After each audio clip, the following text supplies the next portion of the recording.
Bienvenue à nouveau. Nous sommes rejoints par Théodore Postol, professeur de sciences, de technologie et de sécurité nationale au MIT, spécialiste des armes nucléaires, des systèmes de lancement, des missiles et de la défense antimissiles. Il a également travaillé pour le Pentagone. Merci beaucoup d'être revenu parmi nous. Eh bien, c'est un grand plaisir pour moi d'avoir été invité par vous.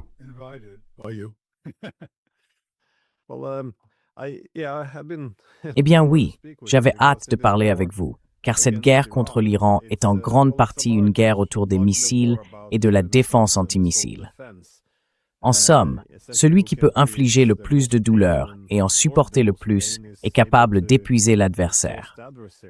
Je pensais que vous aviez reçu le prix Norbert Wiener, décerné par Computer Professionals for Social Responsibility, pour avoir révélé toutes les tromperies entourant la défense antimissile. Je me suis donc dit, qui de mieux placé pour avoir une vision critique et dissiper tout ce brouillard de guerre? De nos jours, on parle beaucoup du contrôle du récit, qui masque la réalité. Et oui, je voulais connaître votre point de vue. Je suppose qu'un bon point de départ serait votre évaluation générale de cette guerre. Qu'est-ce qui vous frappe le plus ou quelle en est votre conclusion?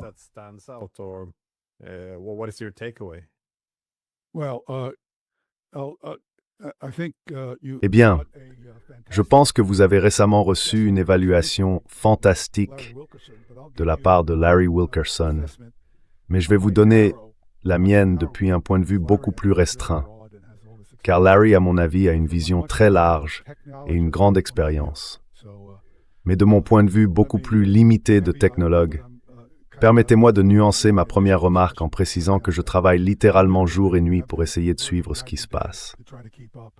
Il faut du temps pour préparer des diapositives et des vidéos, dont j'espère pouvoir en montrer quelques-unes. Cela sera utile. Elles aideront à informer votre public.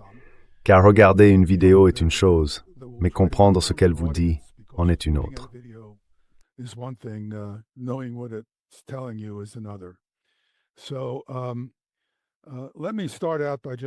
Permettez-moi de commencer en disant que, d'un point de vue purement technique, et non du point de vue beaucoup plus large et avisé de quelqu'un comme Larry, il est très clair que cette guerre se déroule à peu près comme quelqu'un comme moi, et plus important encore, Larry, l'aurait prévu.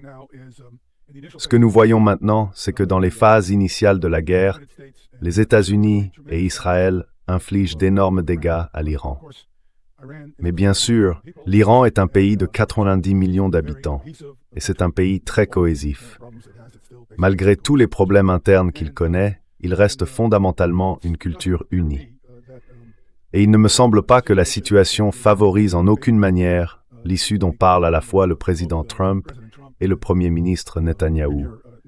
Autrement dit, il paraît peu probable qu'il y ait un effondrement du type que ces dirigeants visent.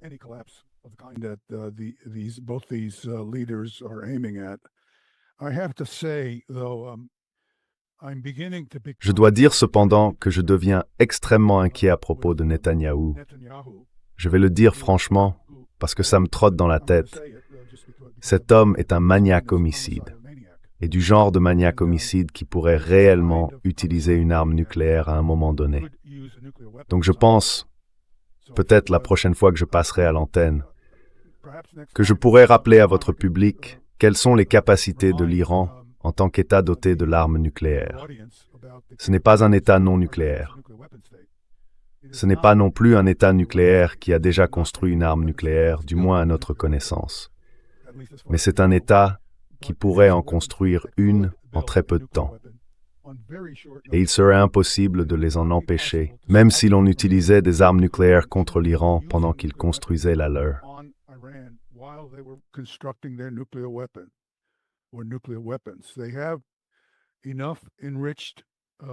Ils disposent d'une quantité suffisante d'hexafluorure d'uranium enrichi pour construire 10 bombes atomiques, ce qui serait largement suffisant pour anéantir Israël en tant qu'État.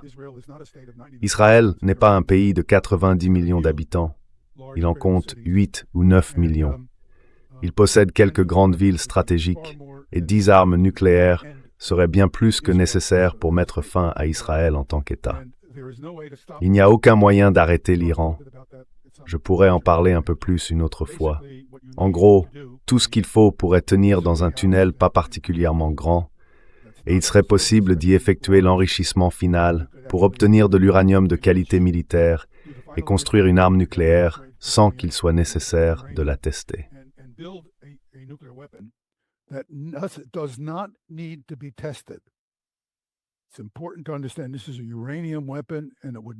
Il est important de comprendre qu'il s'agit d'une arme à l'uranium et qu'elle n'aurait pas besoin d'être testée. L'Iran est tout à fait capable de construire ses armes nucléaires. Nous devons donc commencer à nous inquiéter, ou du moins à réfléchir, à la possibilité que des armes nucléaires puissent être utilisées. Je ne pense pas que l'Iran utilisera des armes nucléaires contre Israël en premier. Mais je pense qu'à mesure que cette guerre se poursuit, la situation d'Israël va continuer à se détériorer. Et nous pouvons déjà constater, je vais en montrer quelques preuves, que les attaques contre Tel Aviv et Haïfa ont été extrêmement efficaces. Il semble que la précision des missiles balistiques actuellement utilisés par l'Iran soit supérieure à celle que nous avions observée auparavant.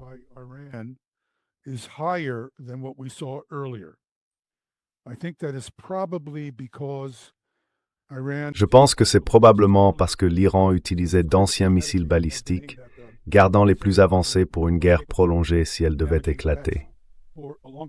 Je ne pense donc pas qu'ils aient utilisé leurs missiles les plus performants lors des premières attaques que nous avons observées en juin, par exemple. Aujourd'hui, nous voyons des missiles bien plus sophistiqués. J'en parlerai un peu plus en détail. Nous constatons également les effets des drones à un niveau que, je dois le dire, j'aurais dû prévoir, mais qui m'a tout de même un peu surpris. Cela s'explique par deux facteurs techniques extrêmement importants et bien moins compris du grand public qu'ils ne devraient l'être. Et par grand public, j'inclus la presse.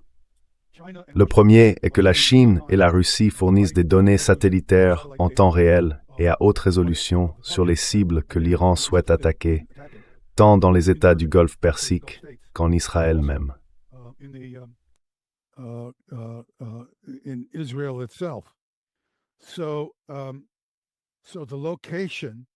Ainsi, l'emplacement de ces cibles potentielles est connu, essentiellement en temps réel. À présent, les drones disposent d'une capacité de guidage que j'aimerais décrire, car je ne pense pas que les gens mesurent à quel point cette capacité de guidage est extraordinairement efficace. En gros, ce que je vais décrire, c'est la manière dont ces drones, à des milliers de kilomètres de distance, peuvent recevoir des informations de guidage et de localisation en temps réel de la part d'Iraniens installés dans des centres de contrôle en Iran.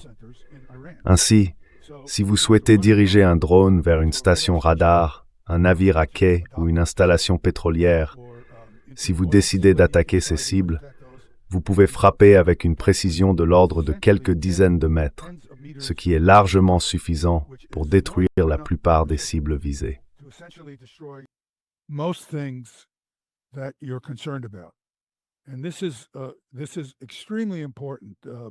Et il est extrêmement important que les gens comprennent que ces drones posent des problèmes considérables.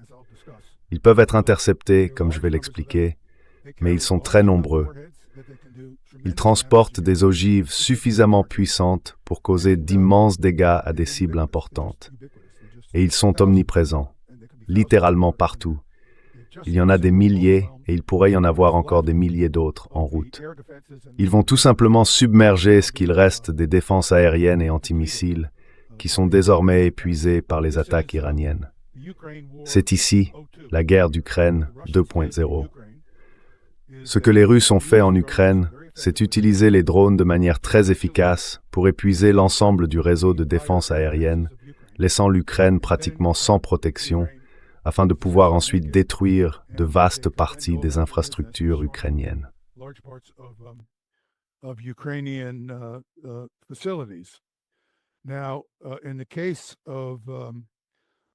Dans le cas de l'Iran, il ne dispose pas d'une force aérienne opérationnelle capable de livrer des munitions contre des cibles du Golfe ou israéliennes.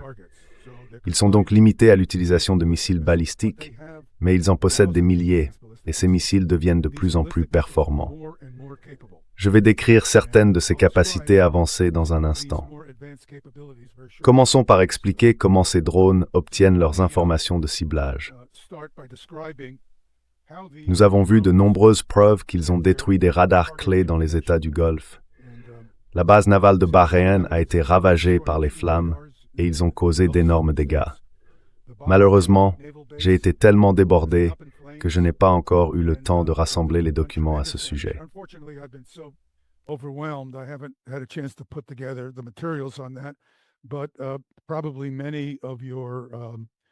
Mais probablement que beaucoup de personnes dans votre auditoire l'ont déjà vu s'ils ont regardé des vidéos sur le web. Quoi qu'il en soit, laissez-moi simplement activer le partage ici. Cette diapositive montre une constellation de satellites appelée Iridium. La plupart des gens ont entendu parler de Starlink, mais Iridium fonctionne depuis plus longtemps. Il opère à des altitudes plus élevées et fournit essentiellement un service de téléphonie par satellite. C'est donc similaire à Starlink. Ce que vous voyez, si vous vous concentrez sur les cercles, montre la portée à laquelle un système de téléphone Iridium à la surface de la Terre peut communiquer avec un satellite. Vous voyez le cercle quand je le montre? Oui.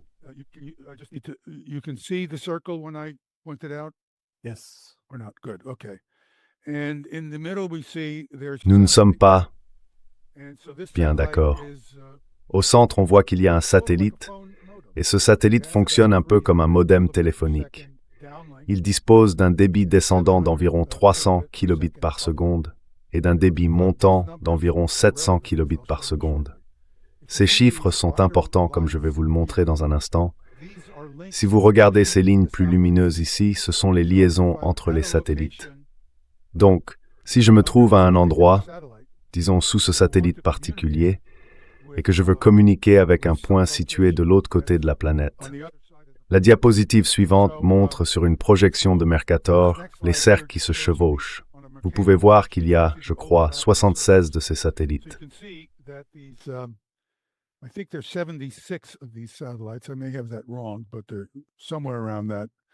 Je me trompe peut-être, mais c'est à peu près ça. Ces satellites sont en orbite polaire et n'importe où sur Terre, on peut communiquer avec n'importe quel autre point du globe à un débit d'environ 350 kilobits par seconde. 700 en liaison montante, 350 en liaison descendante. Si vous regardez l'un de ces terminaux, enfin c'est pas vraiment un terminal, c'est un appareil qui s'intègre, disons, dans un avion ou un drone. C'est un dispositif du système de communication mobile Iridium. Il est petit, léger, ne consomme que très peu d'énergie, et il peut communiquer depuis le drone, j'insiste, depuis le drone, à un débit pouvant atteindre 350 kilobits par seconde. Ici, je vous montre deux photos satellites de Tel Aviv prises à environ 400 mètres au-dessus de la ville.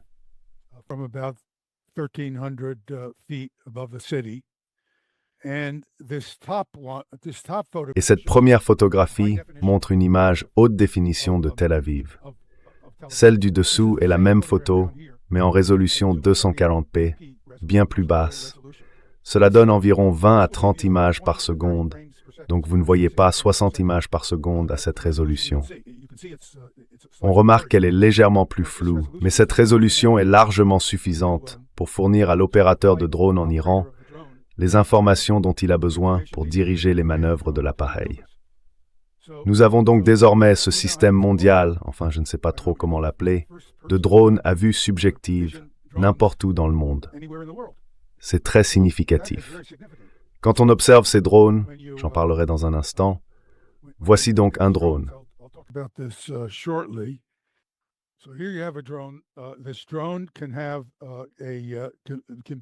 Ce drone peut être lancé en très grand nombre. Si vous regardez ce dessin particulier d'un lanceur qui transporte 5 drones, vous pouvez voir ce tube au bas du drone. Ce tube est un moteur fusée. Ce qui se passe, c'est que lorsque la cage qui transporte les drones est relevée en position presque verticale, chaque drone peut être lancé grâce à son moteur fusée pour atteindre la vitesse nécessaire. Le moteur à hélice est assez peu puissant. Il est seulement assez fort pour maintenir le drone en vol une fois qu'il est dans les airs. Il faut donc le moteur fusée pour lancer le drone sur une trajectoire aérodynamiquement stable. C'est assez facile à faire.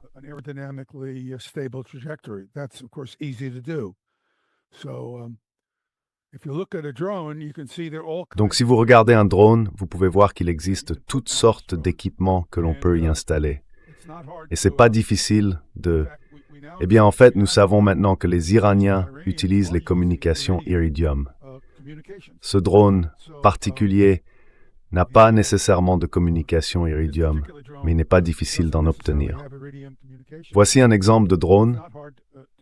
Une personne très serviable qui travaille également au département de la Défense m'a signalé une erreur que j'avais commise dans une présentation précédente. Ce n'est en réalité pas un drone iranien de génération 2, c'est un drone américain, mais il a exactement la même apparence. Il est indiscernable du drone iranien. Et vous pouvez voir ici qu'il possède un système optique d'un certain type. Il pourrait s'agir d'un système optique infrarouge, visuel ou des deux. It could be visual or it could be both. This is one of the things that is... C'est l'un des éléments qu'il est extrêmement important de comprendre lorsqu'on examine les disparités technologiques. Ce qui aurait normalement constitué un problème par le passé pour les États moins développés par rapport à des pays plus avancés comme les États-Unis n'en est plus forcément un aujourd'hui. La disponibilité de systèmes commerciaux très perfectionnés, des objets qui tiennent littéralement entre mes doigts, comme des caméras infrarouges, a changé la donne. Ces caméras, qu'elles soient infrarouges ou à lumière visible, sont des dispositifs extraordinairement sophistiqués, très difficiles à fabriquer et nécessitant une base industrielle hautement développée. Mais elles sont désormais disponibles dans le commerce partout. On peut pratiquement en acheter une dans la rue ou en entrant dans un magasin de loisirs. Ces technologies sont donc devenues accessibles.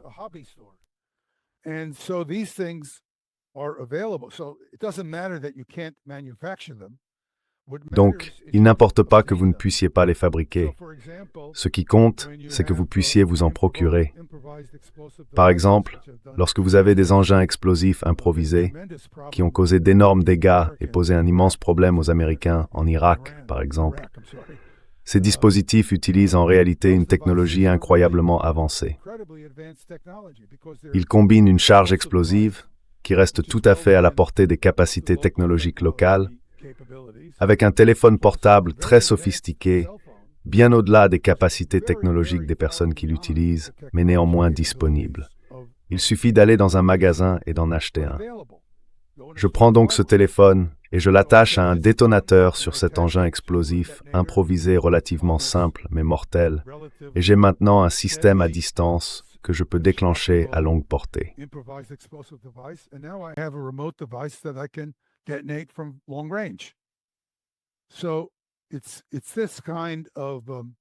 C'est donc ce type de diffusion de toutes ces technologies. Un système satellitaire comme Iridium est très avancé, mais il est accessible à tout le monde, qui va dire qui appelle. Je ne peux pas filtrer les appels téléphoniques sur Iridium. C'est tout simplement pas possible. Iridium est conçu pour desservir les avions. Quand on prend un vol international, on veut regarder des vidéos, et on utilise peut-être Iridium, ou, plus probablement, Starlink. Mais il existe ces terminaux rapides qui sont disponibles et il suffit simplement d'acheter l'appareil et de l'installer. Si l'on regarde un peu plus loin, voici une antenne Iridium. On peut voir sa taille par rapport à la main de l'homme qui l'installe sur un avion. Ainsi, cet avion peut avoir une connexion téléphonique. On peut avoir une communication par téléphone portable. So you can have cell phone communication.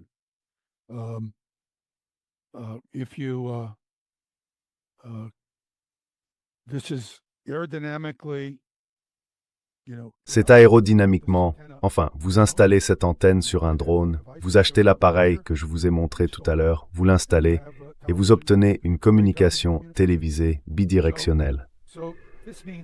Cela signifie donc que les drones posent bien plus de problèmes que la plupart des gens ne l'imaginent. Laissez-moi revenir un peu en arrière, ça fluctue un peu.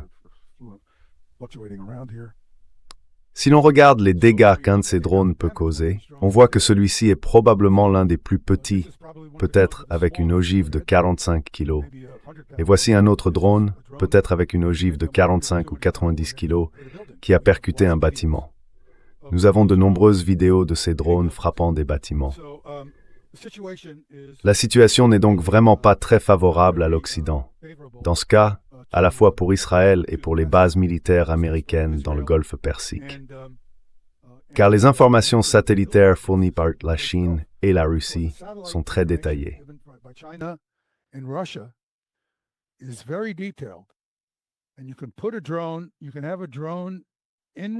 Vous pouvez avoir un drone en route.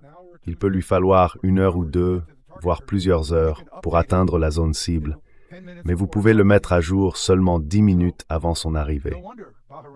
Il n'est donc pas étonnant que Bahreïn soit en flammes, car les Iraniens reçoivent des données en temps réel sur ce qui s'y passe. Ces drones peuvent frapper les systèmes radars, ce qui réduit les chances que ces radars les détectent et lancent des intercepteurs. Ils peuvent ensuite poursuivre leur mission sans se soucier des défenses aériennes. Avec le temps, les attaques deviendront de plus en plus efficaces, car les radars vont s'épuiser progressivement.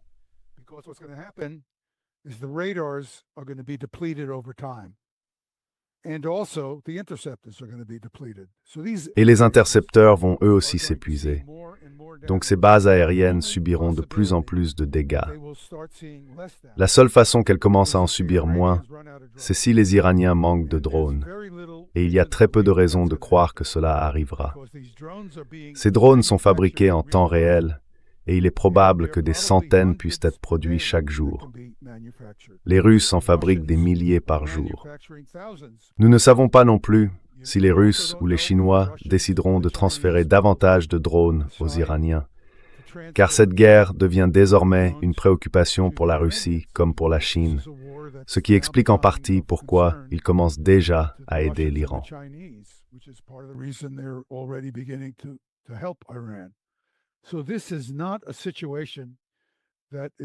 Donc, il ne s'agit pas d'une situation qui va évoluer favorablement pour l'Iran.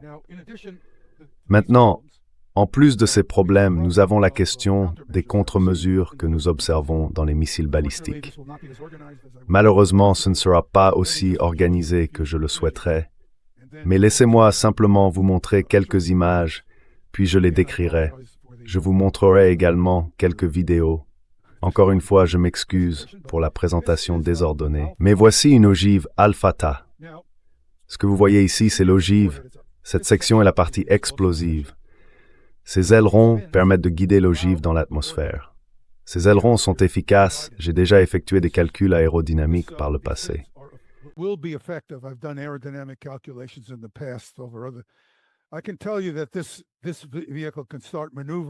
Je peux vous dire que ce véhicule peut commencer à manœuvrer de manière significative à une altitude de 25 ou 30 km. Même si l'air est assez raréfié à cette hauteur, ces ailerons peuvent encore fournir suffisamment de portance pour réorienter le véhicule et lui permettre de manœuvrer. Ce moteur fusée a 2 effets. Il crée une poussée pour augmenter la vitesse de l'ogive entrante et il aide à contrôler sa trajectoire. L'ogive peut pénétrer dans la partie supérieure de l'atmosphère à environ 3 km par seconde, soit autour de Mach 10, mais elle peut facilement gagner un autre kilomètre par seconde de vitesse en descendant grâce au moteur fusée. Or, ce que la plupart des gens, très peu de gens, voire aucun, savent, c'est ceci. J'étudie ce système depuis de nombreuses années.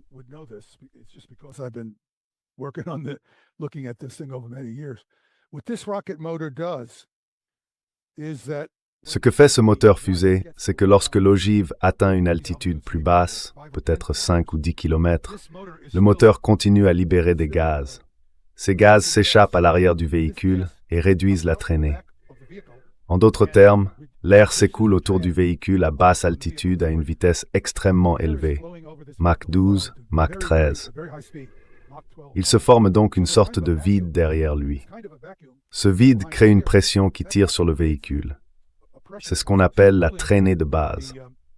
Elle tire le véhicule par l'arrière et le ralentit. Mais le moteur fusée continue d'émettre des gaz, et ces gaz atténuent le vide, de sorte que le véhicule n'est plus tiré vers l'arrière, ce qui lui permet d'arriver à une vitesse plus élevée et de ne pas ralentir autant.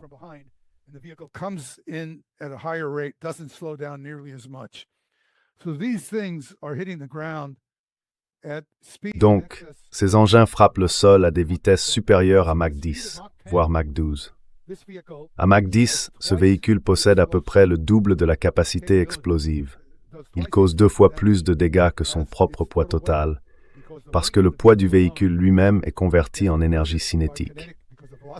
La vitesse est si élevée qu'elle se transforme en énergie thermique, essentiellement en énergie explosive, en plus des munitions de l'ogive.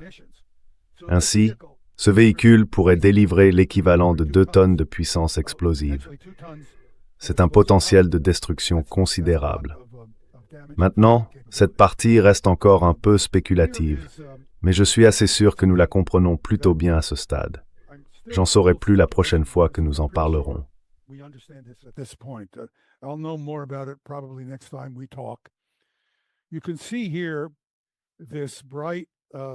On peut voir ce panache lumineux derrière le bord d'attaque qui ressemble à un véhicule en forme de cône.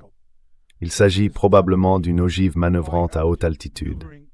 Une ogive équipée d'un moteur fusée à faible poussée qui manœuvre en altitude pour modifier sa trajectoire. La raison en est que le véhicule change sa trajectoire parce que les systèmes de défense antimissiles mettent littéralement plusieurs minutes pour que l'intercepteur atteigne le point d'interception. Lorsqu'on parle de THAAD ou d'Arrow, ces intercepteurs mettent beaucoup de temps à atteindre de hautes altitudes et leur capacité de déviation est très limitée, très faible.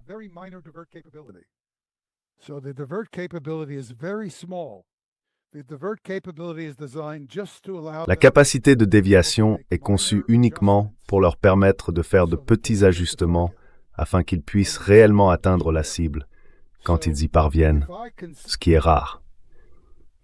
Donc si je peux, disons, à 500 km de distance, dévier ce missile, au moment où l'intercepteur Arrow arrive à cet endroit, il est trop loin pour manœuvrer. Je peux simplement le laisser passer. C'est à cela que cela sert. C'est une contre-mesure. Franchement, je ne pense même pas que ce soit nécessaire, car je ne crois pas que les Arrow ou les THAAD fonctionnent du tout. Et la raison pour laquelle nous le savons, c'est que nous ne pouvons observer que ce qui se passe à basse altitude. Mais si vous regardez à basse altitude, l'air est rempli de missiles balistiques entrants. Alors, il faut se demander, que fait le niveau supérieur?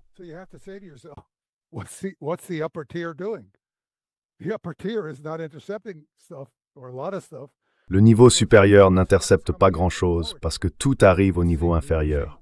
C'est ce que nous constatons. Nous ne savons pas ce qui se passe au niveau supérieur, mais il est clair que cela ne change presque rien, si tant est que cela change quelque chose. Alors d'accord, voici juste un exemple. Je vais rapidement relier cela à la situation en Iran et en Israël. Il s'agit d'un missile balistique Iskander, un missile balistique de bien plus courte portée qui arrive à une vitesse bien plus lente. Il a complètement déjoué les missiles Patriot en Ukraine. Les Patriotes revendiquent un taux d'interception de 5% ou 6%, mais je doute qu'il soit aussi élevé, et je doute qu'il l'ait été tout au long de la guerre, car cet engin peut manœuvrer rapidement.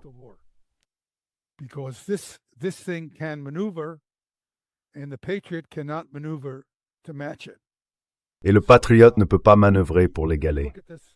Donc, si nous regardons ce missile, concentrons-nous simplement sur son extrémité arrière, nous pouvons voir qu'il y a des ailerons. Voici le moteur à réaction, le véritable moteur fusée, et les gaz d'échappement sortent par cette tuyère. Ces déflecteurs de jet dévient les gaz d'échappement afin que le missile puisse manœuvrer. C'est une conception ancienne. On ne l'utiliserait pas sur les missiles à plus longue portée, car on perd en efficacité. Mais cela n'a pas d'importance ici. On recherche la simplicité pour un missile à plus courte portée.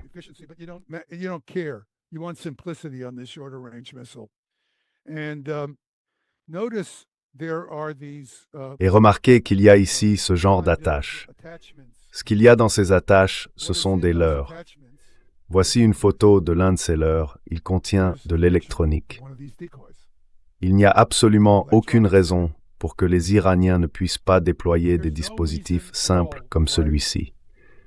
Nous n'en avons pas encore vu de preuves, mais c'est le genre de choses que vous pourriez, vous savez, passer aux Iraniens par-dessus la clôture s'ils ne l'ont pas déjà fait eux-mêmes. Si l'on parle d'une aide russe aux Iraniens. Ce que j'essaie de faire ici, en ce moment, c'est de vous donner une idée des raisons pour lesquelles les choses vont se détériorer rapidement à mesure que cette guerre se poursuit. En ce qui concerne les attaques contre les bases américaines dans le Golfe Persique, par des drones, ainsi que par des missiles balistiques, mais aussi les dégâts subis par Israël lui-même à cause de ces missiles balistiques.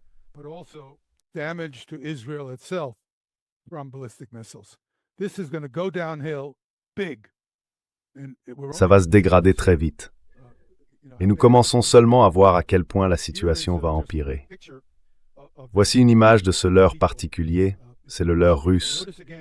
Remarquez ici à l'arrière, il y a des traces d'un certain type de matériau brûlé. C'est parce que, lorsque le leurre est déployé, il est libéré depuis l'arrière de l'Iskander et il contient une petite quantité de carburant de fusée à l'arrière pour le propulser légèrement vers l'avant. Il y a donc un nuage de ces leurres autour de l'Iskander entrant et ils émettent des signaux électroniques. Maintenant, ils peuvent produire plusieurs types de signaux électroniques. Ils peuvent simplement brouiller le radar, car s'ils sont suffisamment proches de l'Iskander, le faisceau radar reste assez large.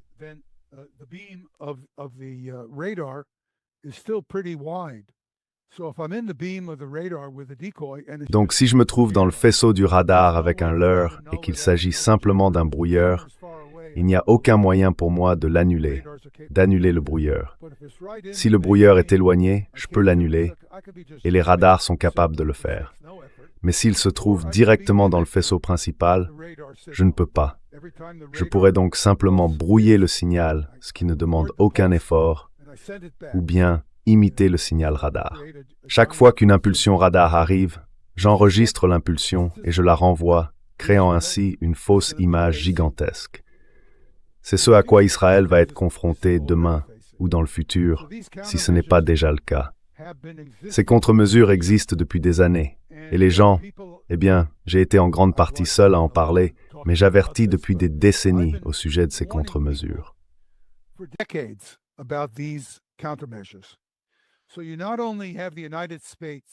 Ainsi, non seulement les États-Unis dépensent des centaines de milliards de dollars pour un système stratégique de missiles balistiques qui peut être contourné par ces contre-mesures, mais ils consacrent également des dizaines, voire des centaines de milliards supplémentaires à des défenses antimissiles de plus courte portée, qui sont elles aussi neutralisées par les mêmes contre-mesures.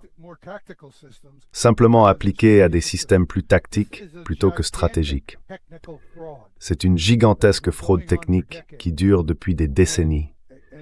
Et l'argument a toujours été, eh bien, nous ne voyons pas de contre-mesures. Ma réponse est, bien sûr que vous n'en voyez pas, puisqu'il n'y en a jamais eu besoin.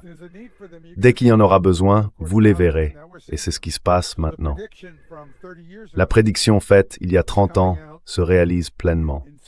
Pour vous donner une idée des tailles, il est simple, you and Earth.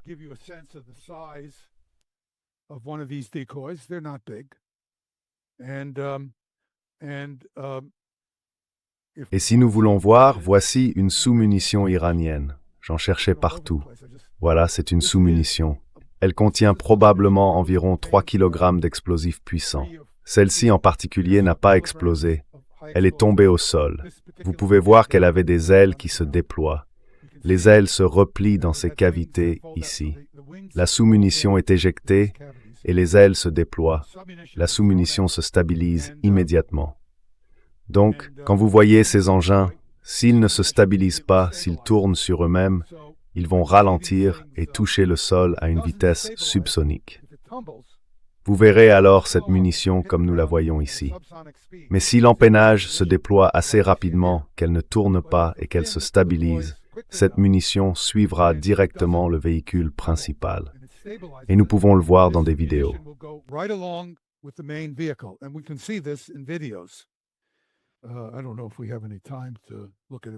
Je ne sais pas si nous avons le temps d'y jeter un œil. Nous n'avons probablement pas le temps de regarder une vidéo maintenant. Je ne sais pas si tu es d'accord, mais voici un autre exemple d'un leurre stratégique. Celui-ci est russe. J'en ai en fait parlé pour la première fois en 1986. Cette année-là, j'étais en Russie et quelqu'un m'a donné les premières photographies que je connaisse montrant ce leurre. Je les ai rapportées aux États-Unis. Je parlais avec les Russes et je leur ai dit que j'allais les partager avec les Américains. J'ai expliqué qu'il était dans l'intérêt des deux pays de ne pas avoir de défense antimissile qui compliquerait le contrôle des armements. Les Russes ne voulaient pas que les Américains construisent des défenses antimissiles, car ils savaient qu'ils devraient en tenir compte. Ils ne pouvaient tout simplement pas les ignorer.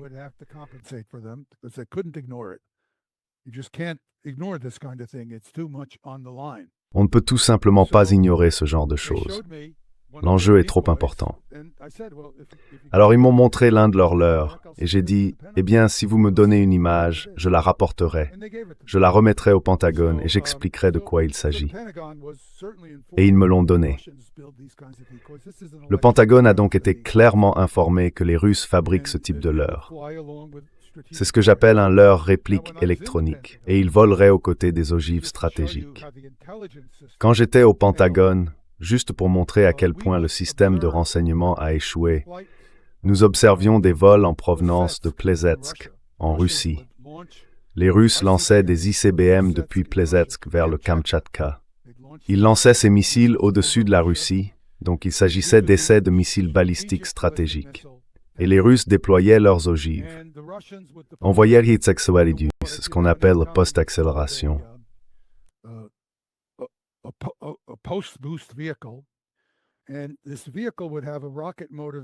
Et ce véhicule serait équipé d'un moteur fusée qui lui permettrait de ralentir et il se déplacerait le long de ce qu'on appelle l'axe insensible à la portée. Je peux décrire cela plus en détail si les gens sont suffisamment intéressés. C'est une direction dans l'espace où l'ogive atterrit au même endroit, mais suit une trajectoire légèrement différente. En d'autres termes, si elle est plus lente, elle suivra une trajectoire comme celle-ci. Si elle est plus rapide, elle en suivra une autre comme celle-là. Mais tout atterrira au même endroit. Les Russes aiment donc déployer leurs ogives le long de ce qu'on appelle l'axe insensible à la portée. Nous verrions les Russes déployer leurs ogives de cette manière.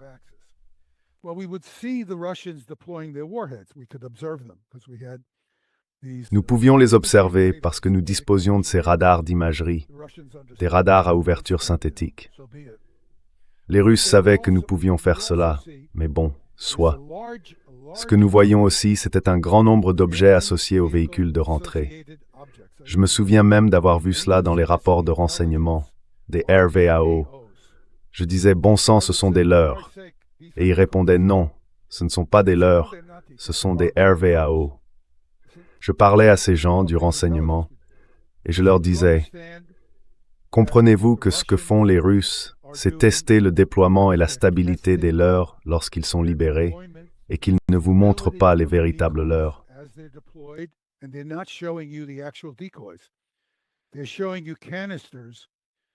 Ils te montrent des conteneurs conçus pour correspondre au moment, ce qu'ils appellent les moments d'inertie, des leurs réels qu'ils ne te montrent pas pour l'instant.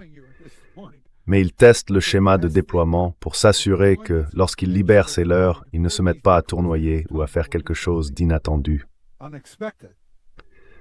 C'est la preuve d'un effort sérieux de contre-mesure de la part des Russes. Oh non, ce sont des RVAO. Donc, tu as ici la communauté du renseignement. Enfin, tu vois, on peut dire, écoute, tu peux dire ce que je viens de te dire. En d'autres termes, c'est toi le décideur, Glenn, et tu dis, qu'est-ce que c'est? Et moi je dis, écoute, on ne peut pas l'affirmer avec certitude, mais laisse-moi t'expliquer, Glenn. Glenn, monsieur, je suis ton décideur.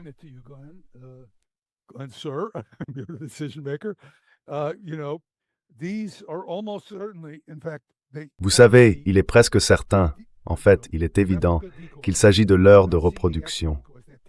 Nous ne voyons pas les véritables leurres. Ils effectuent des tests pour s'assurer que, lorsqu'ils déploieront les vrais, ils se comporteront exactement comme ceux que nous voyons ici. Cela ne peut être autre chose. Mais la communauté du renseignement ne vous le dirait pas. Alors, laissez-moi vous montrer à quel point ce problème est répandu. Voici 4 images d'un essai d'un missile balistique intercontinental, un ICBM à propergol solide, testé par la Corée du Nord. C'est bien la Corée du Nord. Ce que vous voyez ici, c'est l'étage supérieur de la fusée en train de s'éteindre. La zone violette, d'apparence pourpre, correspond simplement au moteur de la fusée qui s'éteint. Ici, vous voyez quelque chose être éjecté. Eh bien, laissez-moi vous montrer de quoi il s'agit.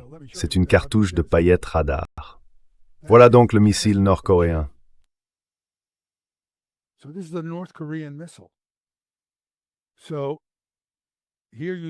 Alors voyez ici, c'est un distributeur de paillettes de la marine américaine. Vous avez des paillettes d'une certaine longueur, en voici d'une autre, et encore d'une autre, car elles sont coupées à différentes longueurs selon la fréquence du radar, puisque l'objectif est de créer un grand nuage diffus.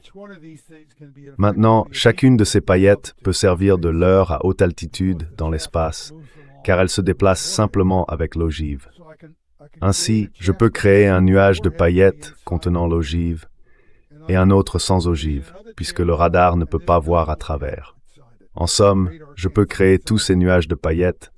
C'est ce que je ferais si j'étais à la place des Iraniens, car je pense que ce qu'ils font demande trop d'efforts.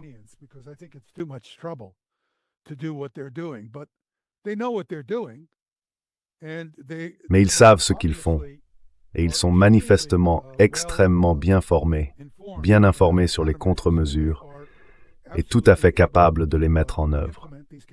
Nous voyons cela de la part de la Russie, de la Corée du Nord, de l'Iran et de la Chine, dont nous savons qu'elles disposent d'un vaste programme de contre-mesures.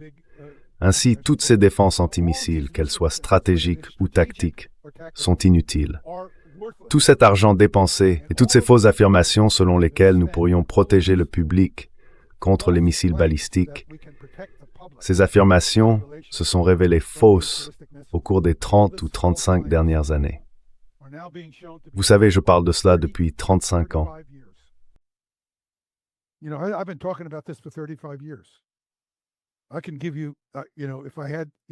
Je peux vous dire, eh bien, vous savez, si je n'avais pas si peu de temps, je pourrais organiser une conférence. Je pourrais vous montrer des diapositives d'il y a 35 ans que j'ai présentées à l'Institut international d'études stratégiques. Et les gens disaient, eh bien, que pouvons-nous faire à ce sujet? J'étais à Londres il y a 35 ans, et des gens sont venus me voir en disant, que pouvons-nous faire à ce sujet, Dr. Postolov? Et j'ai répondu, je vous le dis parce que j'essaye de vous alerter sur le fait que vous pouvez être vaincu et qu'il n'existe aucune contre-mesure à cela. J'essaye de vous avertir que vous ne pouvez pas gérer ces choses lorsque l'adversaire choisit de réagir. Oh, vous êtes quelqu'un de négatif.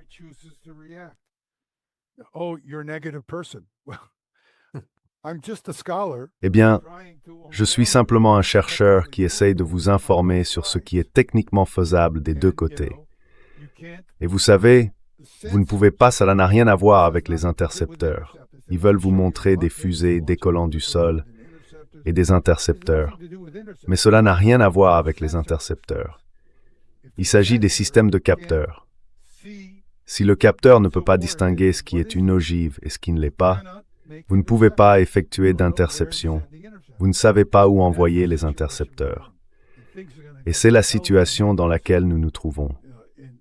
Les choses vont se détériorer très rapidement en Israël et elles vont très mal tourner. Dans les bases militaires du Golfe Persique, à mesure que les radars s'épuiseront sous les attaques de drones, les radars vont être touchés.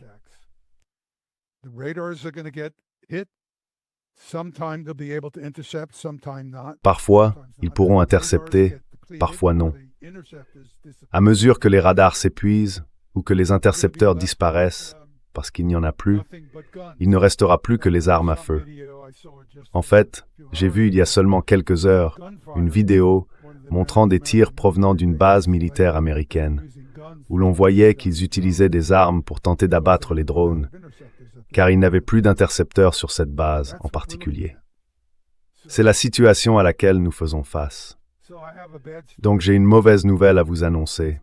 Ce n'est rien d'aussi spectaculaire que ce que Larry vous a raconté d'un point de vue plus large, mais depuis le petit tableau d'un technologue, les choses ne s'annoncent pas bien pour la suite de la guerre.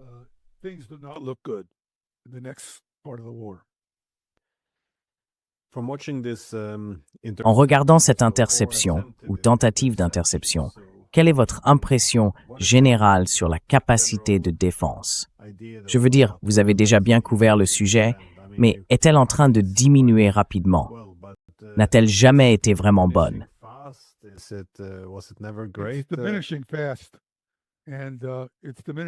Ça diminue rapidement. Et ça diminue rapidement. Ça diminue à partir d'un nombre déjà très bas.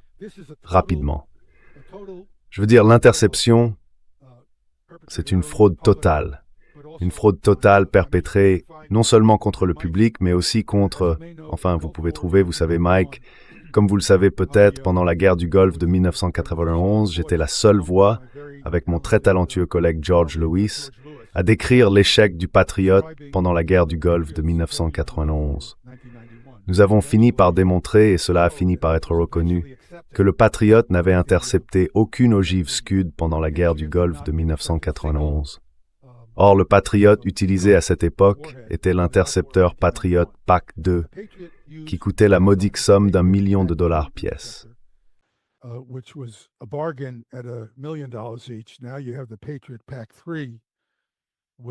Maintenant, vous avez le Patriot PAC-3 qui présente certaines améliorations et c'est une bonne affaire à 4 millions de dollars l'unité. Mais le problème avec cet intercepteur, bien qu'ils aient clairement apporté des améliorations visant à résoudre les problèmes du PAC-2, qui avait échoué de manière catastrophique, c'est que le PAC-3 échoue lui aussi de manière catastrophique. Il affiche peut-être un taux d'interception de 3%, 4% ou 5% contre les Iskander et les missiles balistiques de plus longue portée. Nous n'avons donc pas observé un taux de réussite élevé des interceptions, même auparavant. Et ce que l'on constate, c'est que c'est du déjà-vu, comme je plaisante souvent avec mes amis. Pendant la guerre du Golfe de 1991, nous avions toutes ces vidéos et nous les analysions.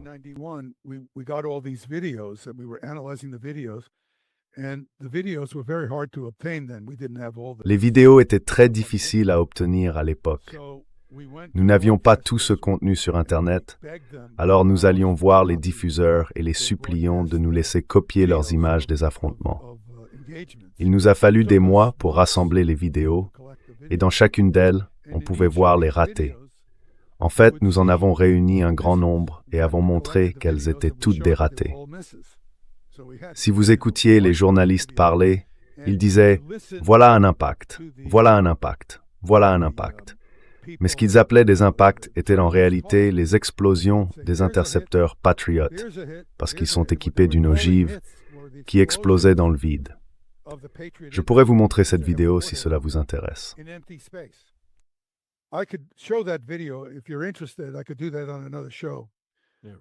Je pourrais faire cela dans une autre émission.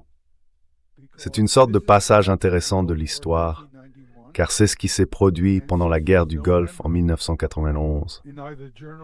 Et comme il n'y a pas de mémoire, ni dans la communauté journalistique, ni même dans la communauté militaire, j'ai bien peur que nous assistions à la même chose. Nous voyons des Patriot PAC-3 exploser dans les airs. Ils forment de petites boules de feu. Ce ne sont pas des interceptions. Ce sont simplement des détonations en plein air. Je peux vous le montrer à nouveau si nous avons une autre séance. Je peux être plus organisé. Si vous pensez que nous devrions planifier quelque chose, je peux vous expliquer à quoi ressemble une interception, car nous avons des preuves d'interception très très inhabituelles, mais que nous avons pu avec le temps identifier.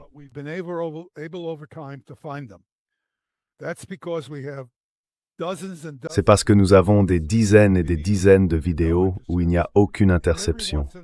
Et de temps en temps, nous trouvons une vidéo où il y en a une.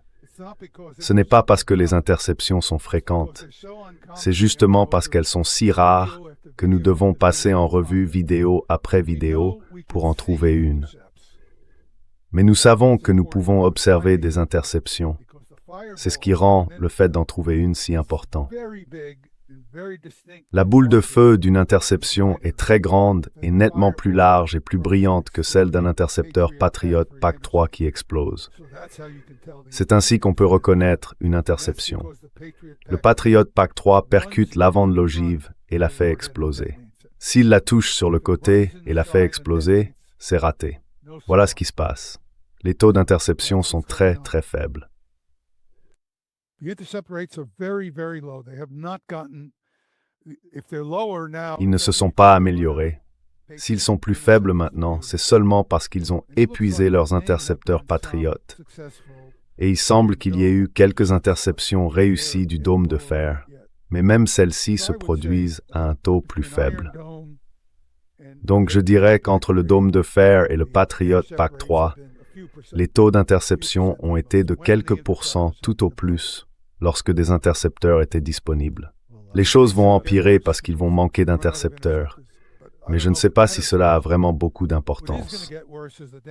Ce qui va vraiment s'aggraver, c'est la capacité à infliger des dégâts, car ces ogives accélérées, celles qui conservent une propulsion à basse altitude, causent beaucoup plus de dommages lorsqu'elles touchent le sol. Leur énergie cinétique est très élevée. Elle double presque la puissance explosive, car toute cette énergie cinétique se transforme en force explosive.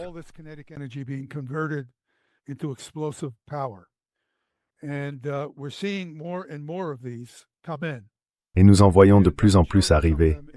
Je peux vous en montrer quelques-uns lors d'une discussion ultérieure. Ils causent d'énormes dégâts, vraiment dévastateurs sur le terrain.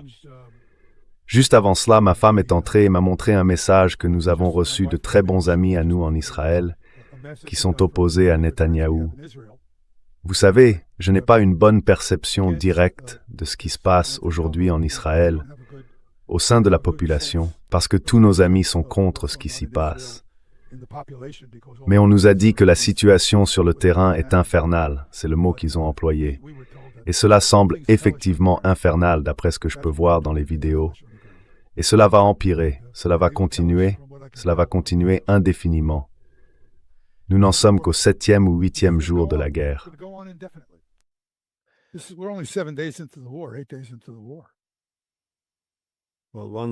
Eh bien, lorsqu'une guerre ne peut plus être gagnée sur le terrain, on constate souvent que la stratégie, les tactiques et les cibles changent également.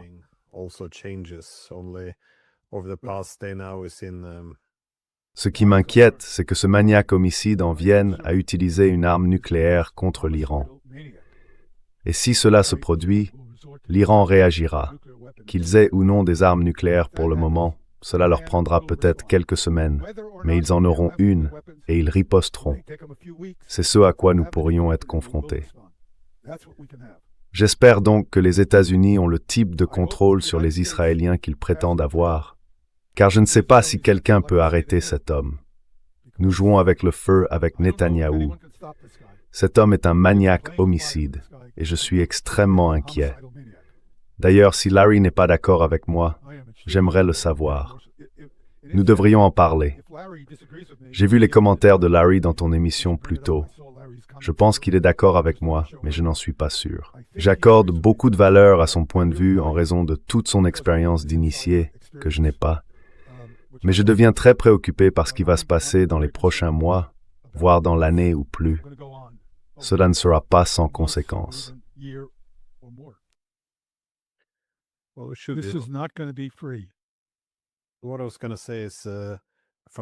Ce que j'allais dire, c'est qu'à cause des attaques contre les dépôts de carburant à Téhéran, nous avons maintenant cette pluie toxique qui brûle la peau et détruit les poumons.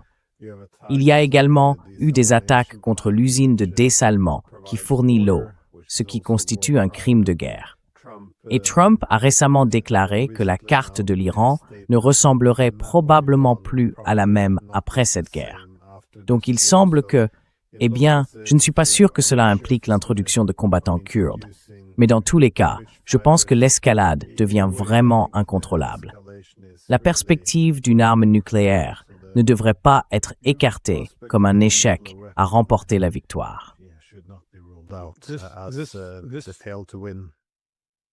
Well, Glenn, you're obviously a deeply Eh bien, Glenn, tu es manifestement très renseigné sur le sujet, bien plus que moi. Mais je dois te dire que je commence à m'inquiéter que nous marchions vers une guerre nucléaire mondiale. Je pense qu'elle resterait d'abord limitée au Moyen-Orient, mais Dieu seul sait jusqu'où elle pourrait s'étendre. Il y a tellement de facteurs inconnus à ce stade. Espérons que cela n'arrivera pas. Si cela commence au Moyen-Orient, cela ne doit pas forcément se propager. Malay de nombreux scénarios celebrity supported. Nous entrons vraiment dans un territoire. So we are really moving into unknown territory.